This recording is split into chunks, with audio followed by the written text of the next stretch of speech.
That's what this video is about. All right. And this right here is more proof from someone who used to be a flat earther themselves and therefore completely comprehends the flat earth and how y'all think. It's not stupid at all. I completely understand y'all. All right. But I've been on both sides of the fence, so I have a completely non-biased way of viewing things. I was raised as a globe earther just like the rest of y'all if you went to school. And as a flat earther, I pretty much learned very good what the ways of the flat earth are. So much that I could question the defaults. So here is real quick proof that the earth is more so even a globe than what y'all have heard. Through all of the work that I'm doing now, if you can, go back. Anybody who remembers here on my channel, go back to the earlier videos and you will, clearly hear where I said that the Nazca lines could be where the ancients were, proving that the earth is a globe. That's why Angkor Wat is the antipode to the Nazca Sun Star, and they have the same geometry. And that was proven in the past from someone who used Google Earth. Now, at the end of the day, man, here we are.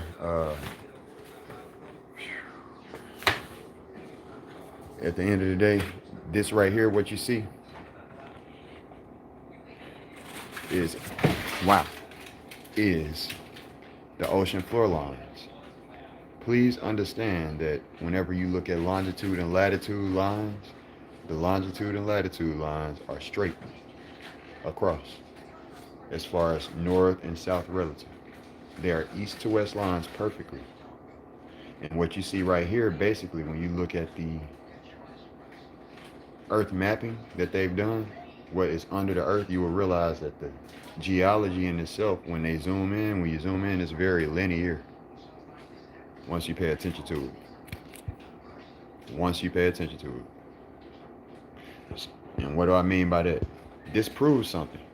Whenever you are talking to a flat earther and they tell you that you are on a globe, and I mean on a flat earth, and you're going in a huge circle around the North Pole, you have to be turning east or west currently. I mean concurrent all the time, constantly. Whenever you're traveling east and west, because it's no longer just a straight line east and west.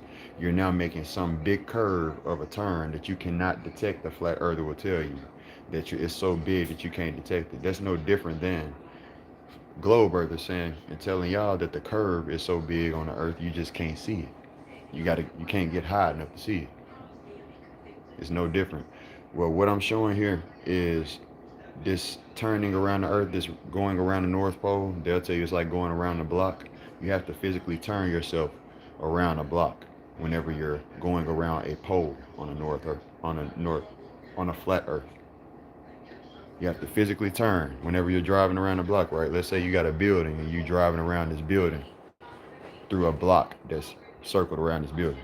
Well, you're gonna have to physically turn yourself around that North Pole, which is represented by that building. You can't just drive straight forever like you do with east and west. I'm gonna pause real quick.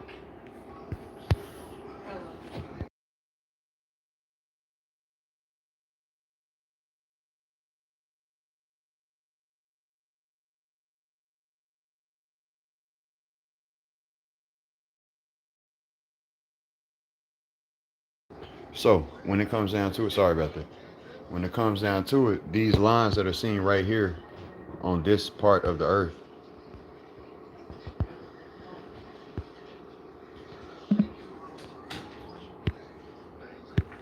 you see that when you zoom into them, they're merely nearly straight. They're not perfectly straight because they're natural land formations, but the point is, when you zoom in on a map, it's one thing for a flat earther to say that the turn is so huge that you cannot detect the turn that you're making, but it's another thing for you to be able to zoom in, and that's what my work is really showing you.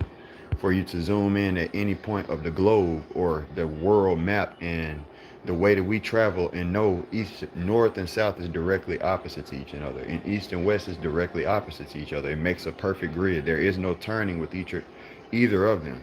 And so therefore the point is, when you zoom in on Africa and not have the whole globe as what you're talking about that you're circling around. We know that you with east and west, we can easily, if we travel from one spot on the other side of Africa to the other side of Africa, we do not have to account for curvature at all. It's a straight line east to west.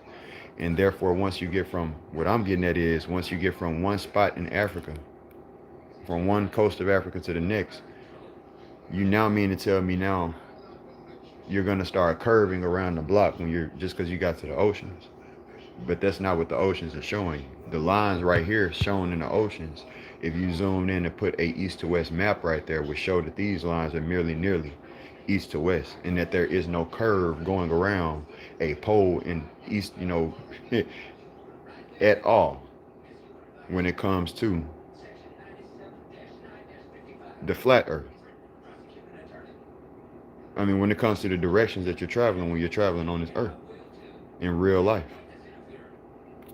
So that right there, the whole Atlantic Ocean, right there in those lines that are seen in the center, and even many in the Pacific Ocean, it has the same thing there too. These lines are straight lines from east to west, and they literally, nearly straight lines from east to west, and they literally prove that the earth is a globe.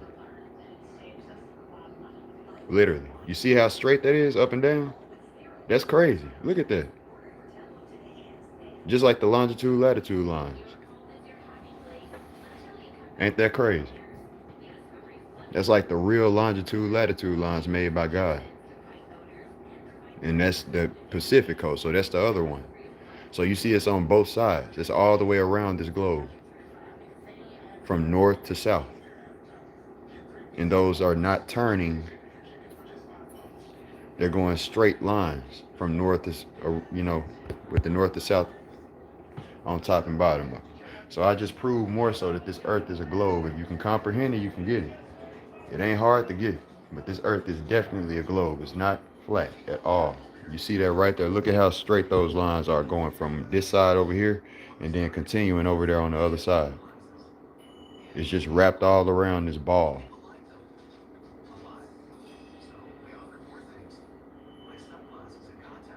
And when you're talking about something that's old, maybe back in the day, it was actually, more perfect, because those lines, as you see, are pretty old looking. But ChatGPT. imagine reality for what it is. And what might be going on is the earth was actually older, had a younger age, and things were more perfected looking. That's what I would guess. And that's where my work comes in as far as that we're considering.